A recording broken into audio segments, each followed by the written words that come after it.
Welcome into K-State Online. I am Mason Voth. That is Drew Galloway here on a Tuesday, first day of July. So that means next month, K-State is playing football in the 2025 Aer Lingus College Football Classic. You can visit cats2ireland.com for your travel and hospitality info, as well as maybe you still need tickets for it. Like that's the best way to get it done right now.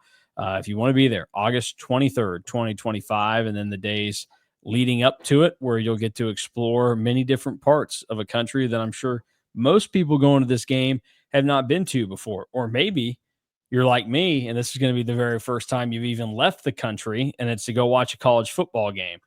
That's the only reason you could drag me out of the country. So, congrats to Chris Kleiman and Gene Taylor for getting me to expand my horizons and bring a little international flair to my life. Let's get into a couple things here, football wise, today, Drew, because K State has added a kicker to their roster. He is a JUCO transfer, played one season last year at College of the Canyons. His name is Luis Rodriguez, and there was some confusion because his Twitter bio listed that he was a class of 2026 guy, but his post, and he also he was 4 years to play three, listed in his bio, made it seem like, well, maybe this is a thing for this year. And it would certainly make sense because, as we know, K-State is needing to make some kind of proclamation at kicker in the near future on who's going to take the job this year now that Chris Tennant is gone. And Cub Patton, Leighton Simmering, guys on the roster that you thought were probably competing for it. Now you add Luis Rodriguez to the mix. To me, Drew, this would almost signal that they're either not 100% confident in what Cub Patton will do, or they're not, I guess, enthused by Leighton Simmering, and they want to make sure that they have just another kicker they can possibly turn to on this roster. But I think on the face of it, when you see that they're adding a kicker right now in July, somebody that can play this season, it doesn't make you feel great about how the kicker competition is unfolding. And we're not even to, fall camp opening up. Yeah, it probably doesn't make you feel great about where that's all going, but like that's just like what we know from like a micro level or a macro level is like we just, it doesn't feel great, but like it could be as like minuscule as like one kicker is just like way ahead of the other, and we wouldn't really know. Like they just want to bring Luis Rodriguez in as somebody that can really compete to be like that backup job. It could even be as small as like, okay, like let's say in this example, like Cub Patton is probably like potentially leading the charge at kicker. Well, what if kind of like what they did with Ty Zettner, because they really eased him into doing all three.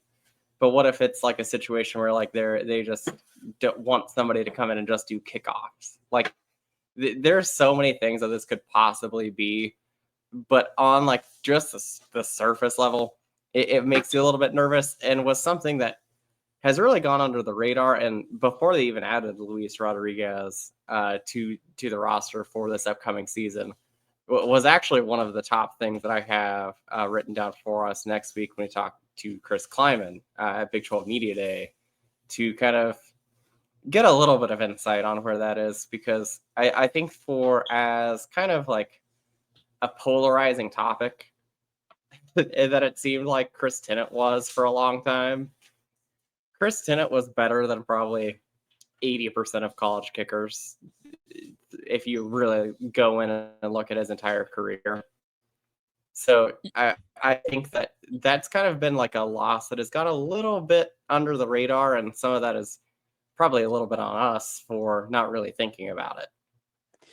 Yeah, I think it's something that's in the back of my mind. You would hope that K-State is good enough to where the loss of a kicker and needing to replace it isn't going to make or break your season or a couple games here or there, and which in the Big 12 now, you don't get much benefit of the doubt. So a couple games does make or break your season. So I've been aware of it and watching it, but I was just kind of assuming it would get figured out and be in an okay spot.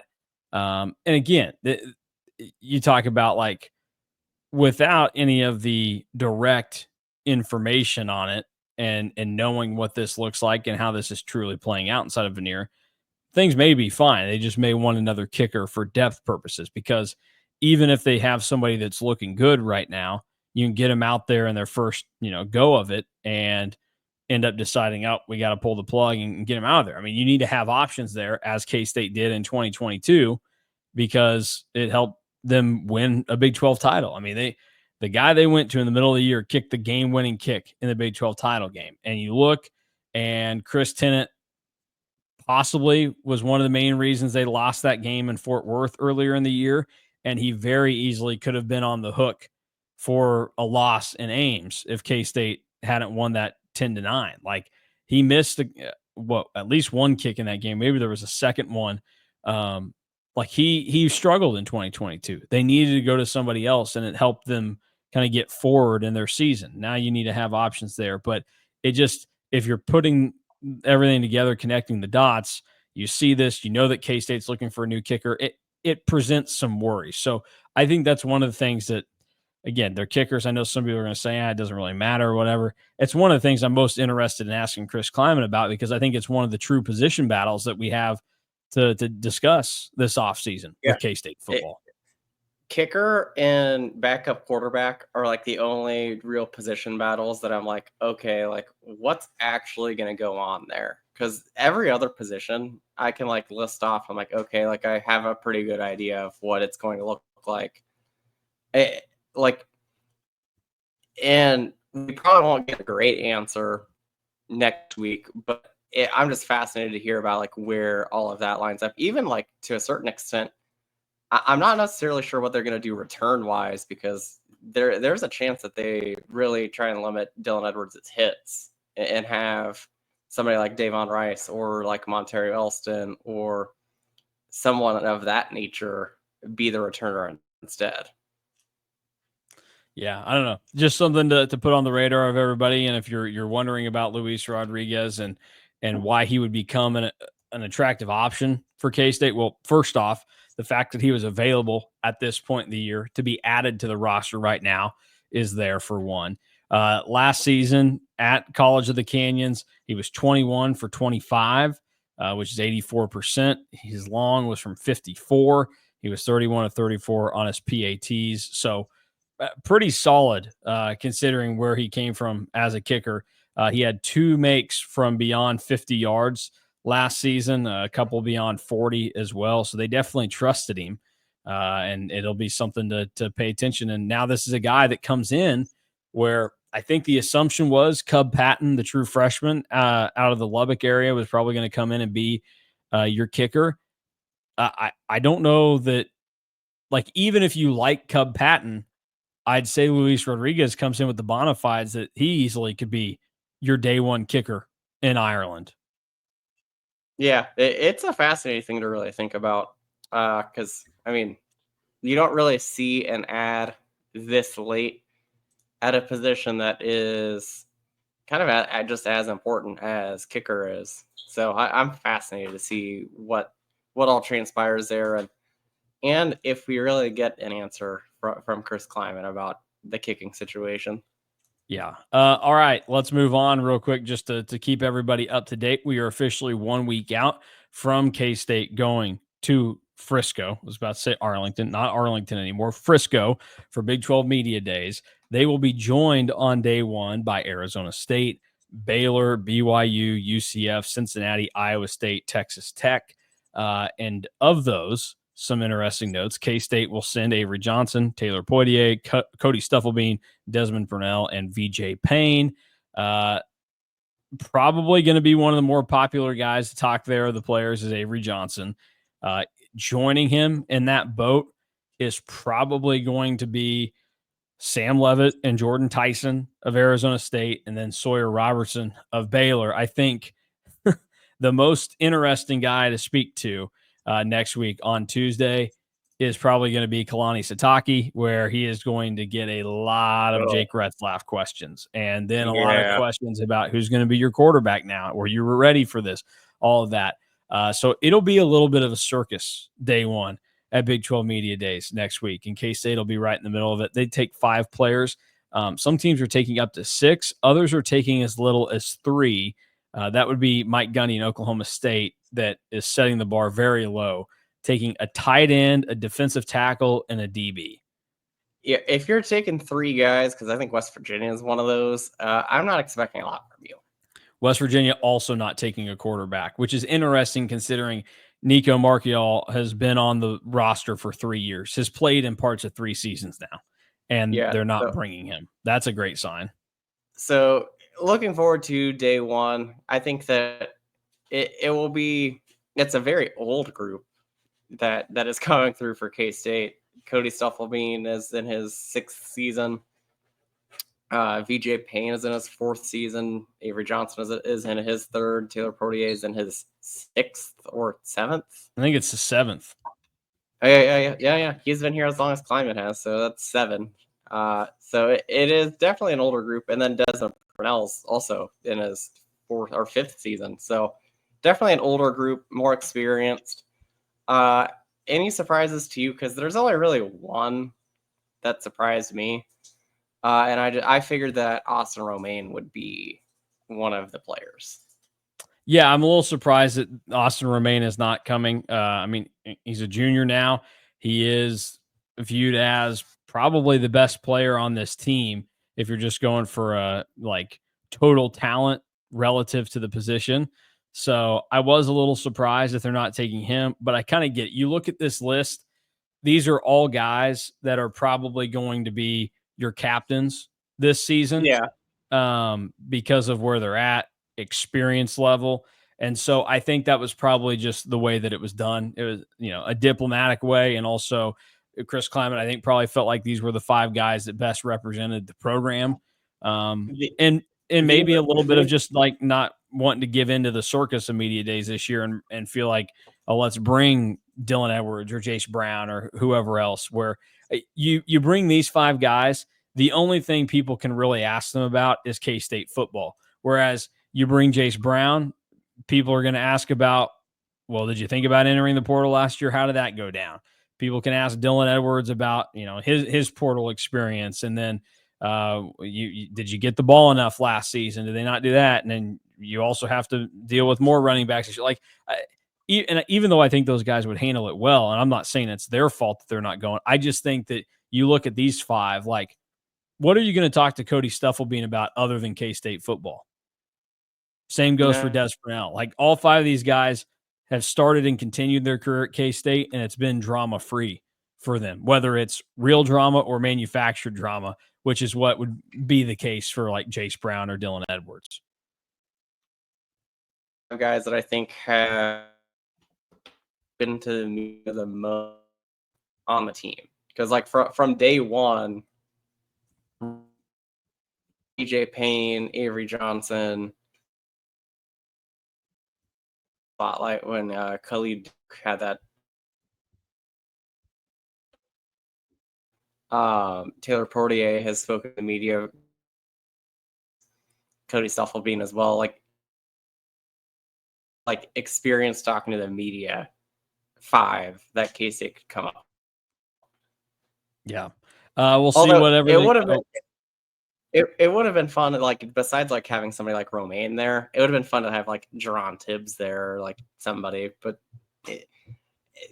what are you gonna do? You can't always get the headliners. Well, and we'll see. K-State's got a good list relative to some of the others. I think if you're looking for star power, Arizona State, K-State, Iowa State are probably the best at bringing what people want to talk to.